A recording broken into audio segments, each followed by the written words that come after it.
Başlanış reaksiyalar.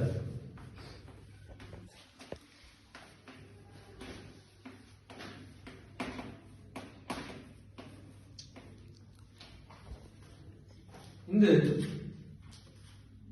yalnızsa olsa qaytmas reaksiyalarda qaysidir reaksiya turlarini o'tadi. Qaytmas reaksiyalarga kiradi. Cho'kma hosil bo'ladigan reaksiyalar, gaz ajraladigan reaksiyalar hamda kam dissotsiyalanadigan modda.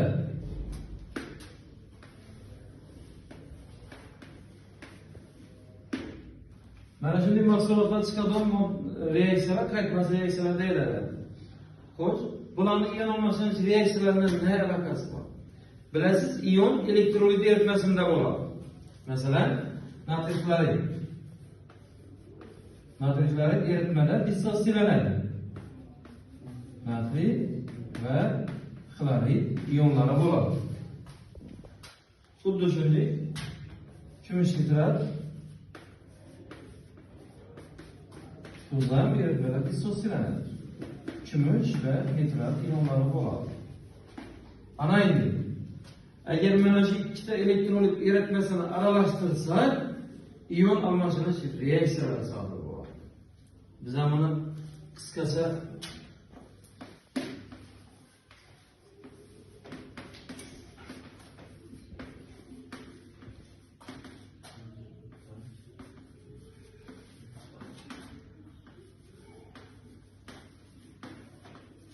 bir de kumush nitrat cho'kma bo'ladi deb ham qo'yaveramiz. Ana endi ikkita elektrolit eritmasi aralashtirilganda qaysi elektrolitdan qaysi ion reaksiyaga erishganini ko'rsatuvchi, ya'ni ion o'rtasida bo'ladigan almashinish reaksiyasini ion almashinish reaksiyasi demasak. Bu tenglama molekulyar tenglama deb ataladi. Reaksiyaning molekulyar tenglamasi. Ana endi şu moddalarning qaysilari dissotsiyalanadi? Shuni aniqlashamiz. Buni bilasiz, eruvchanlik jadvalidan aniqlaymiz. Natriy bilan xlor ionlarini qaraydigan bo'lsa, eriydi deb qo'yib qo'ygan. Demak, bu dissotsiyalanadi, ya'ni ionlar ajraladi. Kumush nitrat ham ionlar ajraladi. Cho'kma ionlar ajralamaydi. Yo'q, ajralmaydi ekan.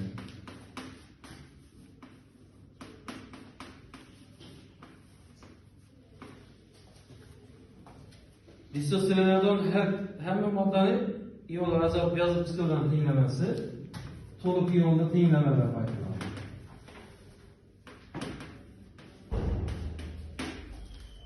Ana endi ikki tomondan mavjud bo'lgan ionlarni qisqartiramiz. Natriy ioni ikki tomondan bor. Nitrat ioni bor ikki tomondan. Bularni qisqartiramiz.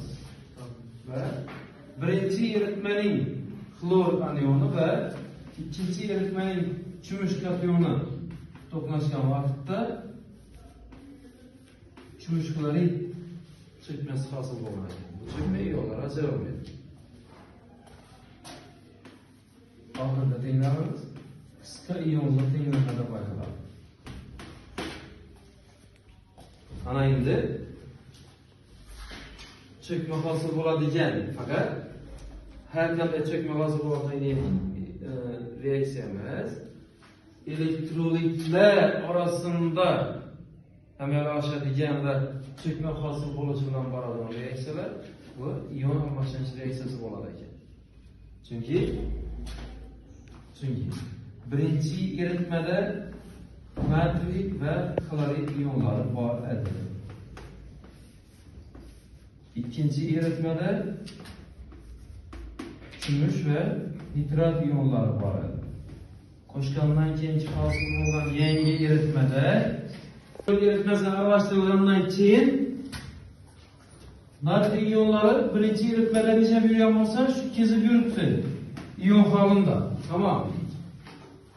Nitrat ionlari oldin eritmagan ichki holatda bo'lsa, Şu holatda nitrat iyoni fonida kesib yuribdi bemalol. Faqatgina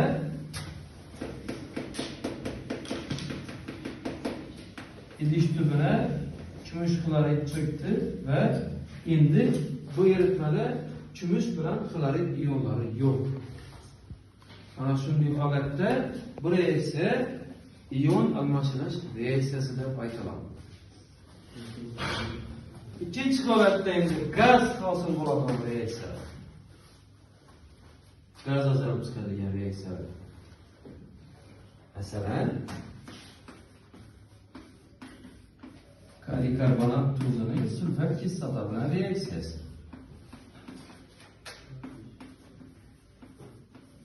Kaliy sulfat tuzi hosil bo'ladi, karbon dioksidi gazi va suv. Suv kam dissotsiyatsiyalangan modda. O'zi gaz ham kam dissotsiyalangan modda shunda yozildi. Endi kaliy karbonat elektrolit ionlar ajraladi. Sulfat kislota ham elektrolit ionlar ajraladi. Kaliy sulfat tuzi ham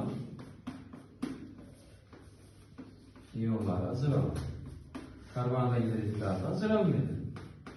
Ve suv juda kam dissotsiyalangan uchun ular ionlari ajratmay yozolmasak.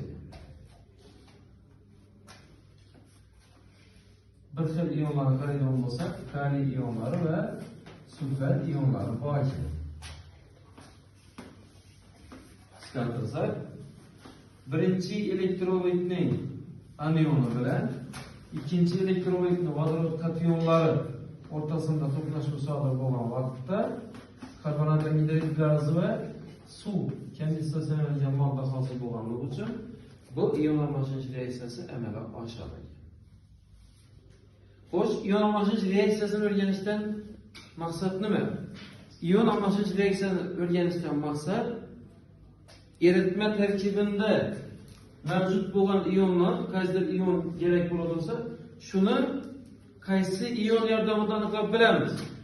Masalan, xlorid ioni bo'lsa, uni qanday kation yordamida aniqlab bilamiz. Uni mana eruvchilik jadvaldan bilib olamiz. Bak, shunga qarab tajribalar o'tkazib tekshirish uchun kerak. Masalan, shuda erimaydi, qiyin eriydi deb qo'ygan moddalarni aniqlasak bo'ladi. Masalan, SO3 anioni ibada qiyin eriydi deb qo'yibdi, buni magniy ioni bilan aniqlasak bo'ladi ekan. Ya'ni sifat reaksiya o'tkazish uchun kerak ekan.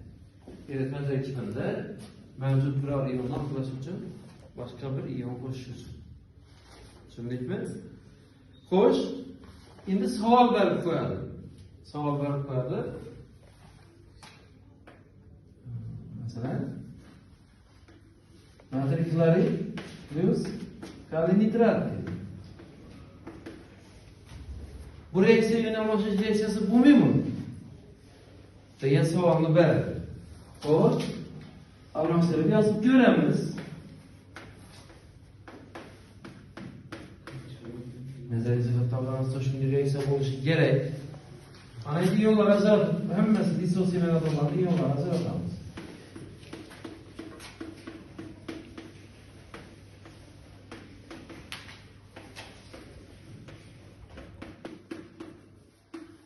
Qarang, hammasi ajraladi ekan bu ionlar. Qisqartirib ekan, hammasi qisqarib ketami?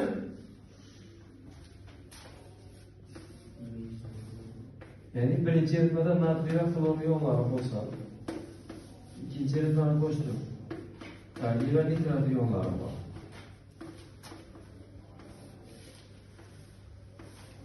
Bu ikki eritmani qo'shgandan keyin hech qanday o'zgarish bo'lmaydi. Sababi oldingi eritmada natriy ioni ichib yurgan bo'lsa, keyingi eritmada xuddi shunday yuraveradi yana.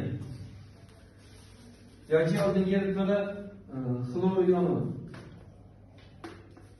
İkinci eritmedeki aniyonlar, katyonlara aldığın iç yürüyen olsa şu miktarı özgermedi. Yani hiç qanday iyonlarda özgeriş kuzatilmedi. Bunday reaksiya iyon almashish reaksiyasi deb aytilmaydi va oxirigacha bormaydigan reaksiya deb aytiladi. Mana bunday reaksiyalar oxirigacha boradigan, ya'ni amalga oshadigan reaksiya deb belgilenadi ekan. Tushundikmi?